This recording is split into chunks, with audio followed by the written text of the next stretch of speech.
जय श्री शनिदेव महाराज की। प्रिय भक्तों, जीवन में जब कर्मों का भार बढ़ने लगता है, परेशानियां लगातार पीछा करती हैं और मन अशांत हो जाता है, तब शनिदेव की शरण ही वह शक्ति है जहां से हमें न्याय, धैर्य, साहस और नवजीवन मिलता है। आज के इस पावन शनिवार व्रत में हम सुनेंगे वह पवित्र कथा जो न केवल कष्टों को हरती है बल्कि भाग्य के द्वार भी खोल देती है। भक्तिभाव से मन को शांत करें और चलिए आरंभ करते हैं शनिवार व्रत की महिमा में कथा। पौराणिक कथा के अनुसार एक बार स्वर्ग लोक में सबसे बड़ा कौन, इस प्रश्न पर सभी 9 ग्रहों में वाद विवाद हो गया। सभी ग्रह एक दूसरे से कहने लगे कि मैं सबसे बड़ा, और इस पर विवाद इतना बढ़ गया कि परस्पर भयंकर युद्ध की स्थिति जैसी बन गई। कोई हल ना निकलता देखकर सभी 9 ग्रहों के देवता देवराज इंद्र पास जा पहुंचे और कहने लगे, हे देवराज, अब तो आपको ही निर्णय करना होगा कि हम में से सबसे बड़ा कौन है। देवताओं का प्रश्न सुनकर देवराज इंद्र भी उलझन में पड़ गए। तब देवराज इंद्र कहने लगे, हे नवग्रहों, आपके प्रश्न ने तो मुझे भी उलझन में डाल दिया है। मैं इस प्रश्न का उत्तर देने में असमर्थ हूँ। हम सभी पृथ्वी लोक में उज्जैनी नगरी में राजा विक्रमादित्य के पास चलते हैं। इस प्रकार देवराज सहित सभी 9 ग्रहों के देवता उज्जैनी नगरी में जा पहुंचे। महल में पहुंचकर जब देवताओं ने उनसे अपना प्रश्न पूछा, तब राजा विक्रमादित्य भी कुछ देर के लिए परेशान हो उठे, क्योंकि सभी देवता गण अपनी अपनी शक्तियों के कारण महान थे। सभी नवग्रहों में से किसी भी एक को छोटा या बड़ा कह देने से उनके क्रोध का शिकार होना पड़ सकता था। अचानक राजा विक्रमादित्य को एक उपाय सूझा, क्योंकि राजा विक्रमादित्य को न्याय के लिए जाना जाता था। इसलिए उन्होंने न्याय करने के लिए विभिन्न धातुओं अर्थात स्वर्ण, रजत, कांसा, ताम्र, शीशा, रांगा, जस्ता, अभ्रक और लोहे के 9 आसन बनवाए। धातुओं के गुणों अनुसार सभी आसनों को एक दूसरे के पीछे रखवाकर उन्होंने सभी देवता गणों को अपने अपने सिंहासन पर बैठने के लिए कहा। देवताओं बैठने के बाद राजा विक्रमादित्य ने कहा, आपका निर्णय तो स्वयं हो गया। जो सबसे पहले सिंहासन पर विराजमान है वही सबसे बड़ा है। राजा विक्रमादित्य के निर्णय को सुनकर शनि देवता ने सबसे पीछे आसन पर बैठने के कारण अपने आप को छोटा जानकर क्रोधित होकर कहा, हे राजा विक्रमादित्य, तुमने मुझे सबसे पीछे बैठाकर मेरा अपमान किया है। तुम मेरी शक्तियों से परिचित नहीं हो। मैं तुम्हारा सर्वनाश कर दूंगा। तब शनिदेव ने कहा, सूर्य एक राशि पर 1 महीने, चंद्रमा 2.25 दिन, मंगल 1.5 महीने, बुध और शुक्र 1 महीने, बृहस्पति 13 रहते हैं। लेकिन मैं किसी राशि पर 7 वर्ष अर्थात 7.5 जिसे कहते हैं तक रहता हूँ। बड़े बड़े देवताओं को मैंने अपने प्रकोप से पीड़ित किया है। यहाँ तक कि श्री राम को भी 7.5 के कारण ही वन में जाकर रहना पड़ा था। रावण को 7.5 के कारण ही युद्ध में मृत्यु का शिकार बनना पड़ा। हे राजा, अब तू भी मेरे प्रकोप से नहीं बच सकेगा। इसके बाद अन्य ग्रहों के देवता तो बड़ी प्रसन्नता के साथ वहां से चले गए, परंतु शनिदेव बड़े क्रोध के साथ वहां से विदा हुए। राजा विक्रमादित्य पहले की तरह ही न्याय करते रहे। उनके राज्य में सभी स्त्री पुरुष बड़े आनंद से अपना जीवन यापन कर रहे थे। इस प्रकार कुछ दिन ऐसे ही सुकून से बीत गए। लेकिन उधर शनि देवता अभी तक अपने अपमान को नहीं भूल पाए थे। राजा विक्रमादित्य से बदला लेने के लिए एक दिन शनिदेव ने घोड़े के व्यापारी का रूप धारण किया और बहुत से घोड़ों के साथ उज्जैनी नगरी में जा पहुंचे।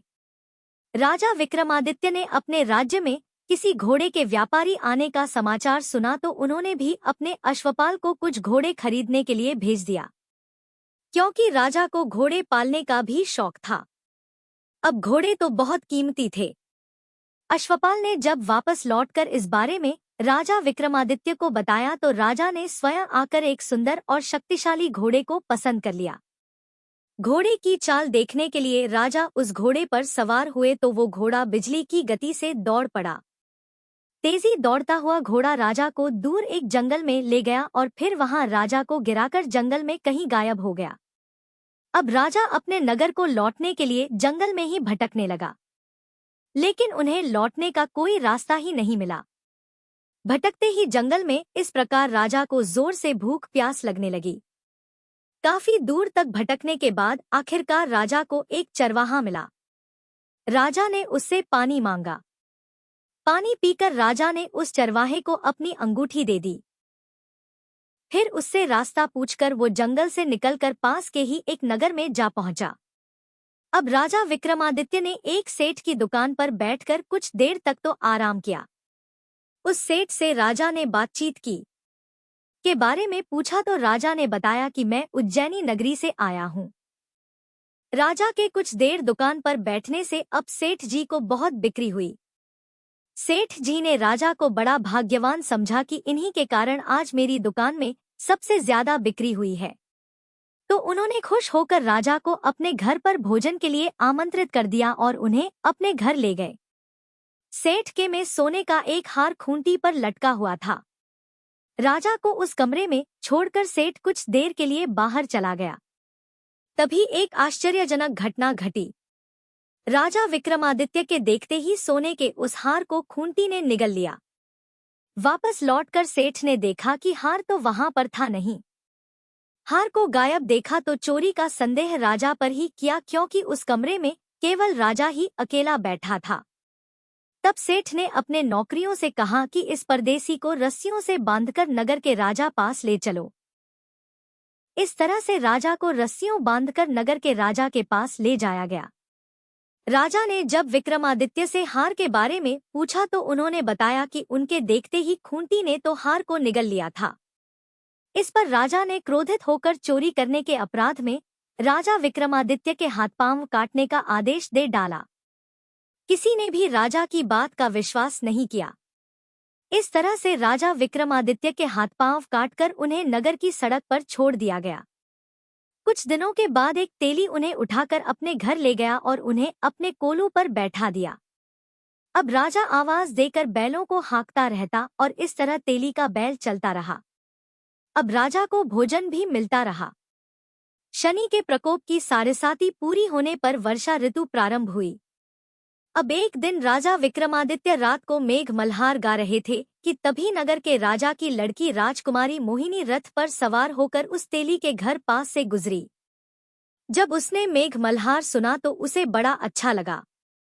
दासी को भेजकर गाने वाले बुला लाने के लिए कहा। अब दासी ने लौटकर राजकुमारी को अपंग राजा के बारे में सब कुछ बता दिया।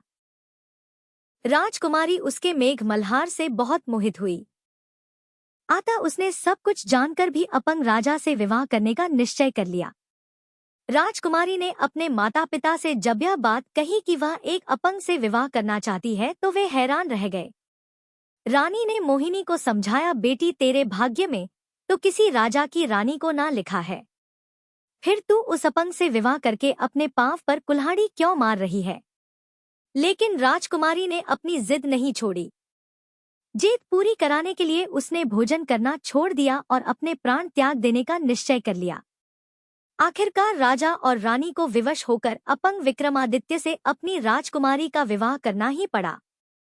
के बाद राजा विक्रमादित्य और राजकुमारी उसी तेली के घर में रहने लगे।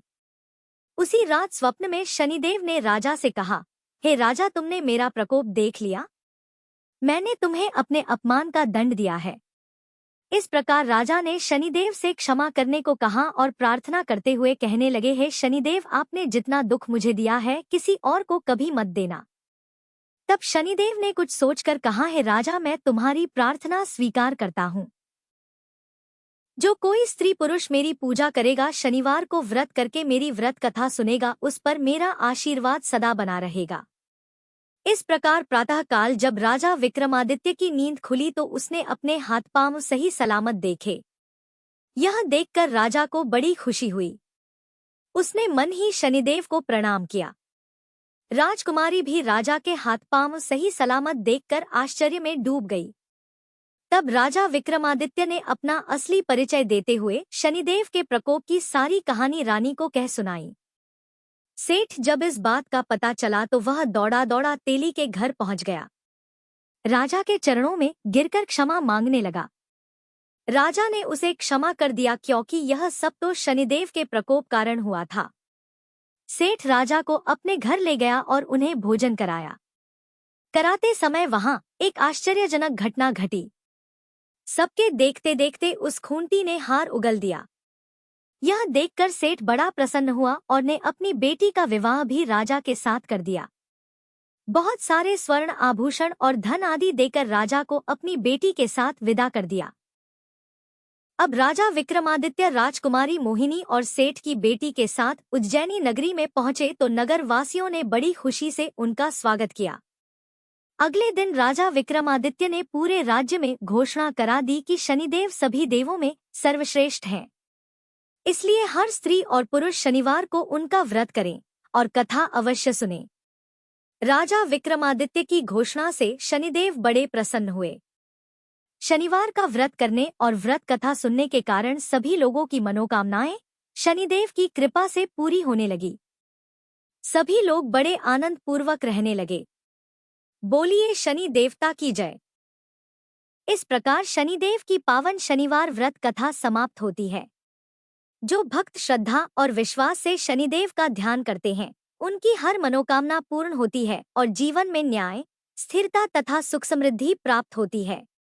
यदि आपको यह कथा पसंद आई हो तो वीडियो को लाइक करें, शेयर करें और हमारे चैनल को सब्सक्राइब करना बिल्कुल न भूलें। जय जय श्री शनिदेव महाराज। आपके जीवन में सदैव उनकी कृपा बनी रहे।